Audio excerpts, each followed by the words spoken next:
So Shelly, just tell us about your relationship with your father and over the last couple of years, what happened?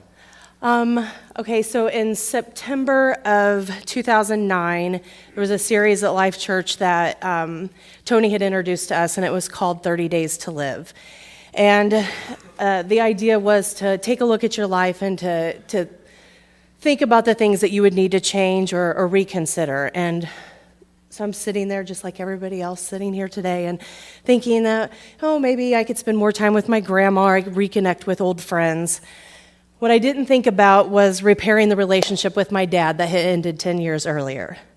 We had a horrible fight and some horrible things were said back and forth. And I honestly didn't think that we would ever speak again. Over the 10 years, I had made attempts and I'd go to his house or I'd try to call him and I was rejected repeatedly. The night that Tony brings up, or the day that Tony talks about the 30-day challenge, I'm thinking, okay, I want it to be easy, I want it to be simple. And unfortunately, God had a different plan for me because my Aunt Sharon called. And she invited me to my dad's 60th birthday party. And I was thinking, you have got to be kidding me. Like, this happens on the same day that Tony's given us this challenge. So I told her I wanted to think about it, and I decided to have a little discussion with God, and maybe I can convince him that my plan was better than his. And instead, he had me think about my now husband and the fact that his father passed away when he was just a kid. And here I am, like, worried about being rejected again and putting myself out there. And my dad lives an hour away, and this is ridiculous that 10 years have gone by, and that I should give it one more chance.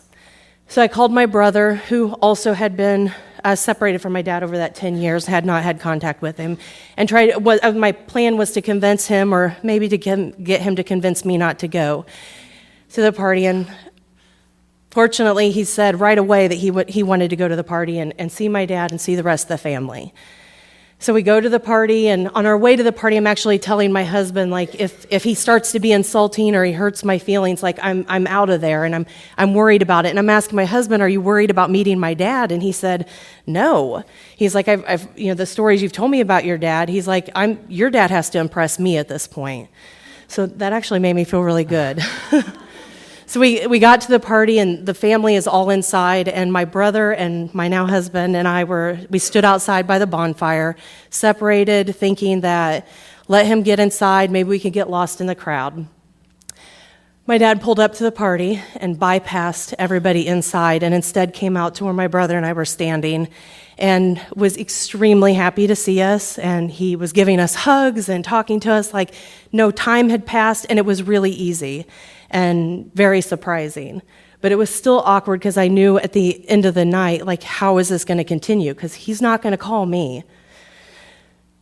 So the next year, we're getting married, and I'm thinking, do I invite my dad to my wedding? Because we're still not close. We've only talked a few times throughout the last few months, and I don't want to hurt his feelings and not have him walk me down the aisle. Like, how can I get out of this? So we actually went to Jamaica instead and got married to avoid all of that. Always a good plan. Earlier this spring, we got pregnant and unfortunately lost that baby. And it was a very difficult, devastating time. And that baby actually played a huge role in my life because it actually was the reconnection that my dad and I needed. I couldn't talk to anybody during that time. I unfortunately told family through email because I didn't want to talk to anybody on the phone. I didn't want to hear what anybody had to say or any of their comfort. I didn't need it at that time. I wanted to be by myself. But my dad sent me a wonderful email. And in that email, he let me know that not only did he love me now, but he had loved me those 10 years that we were separated from each other, and that there was no connection during that time, but he was thinking about me and that he loved me that whole time. And I needed to hear that. And that was when forgiveness truly came on both parts. He forgave me for those 10 years, and I forgave him for that time as well.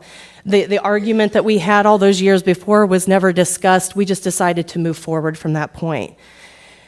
I got pregnant again in August, and at that point, my dad was coming to our house, and he's helping with remodeling, and we're going out to eat, and we're on the phone, and I'm emailing him all the time and telling him what size the baby is and what kind of fruit it is this week. And it was a great thing for us to focus on, and we really had a good connection, and we had a good relationship.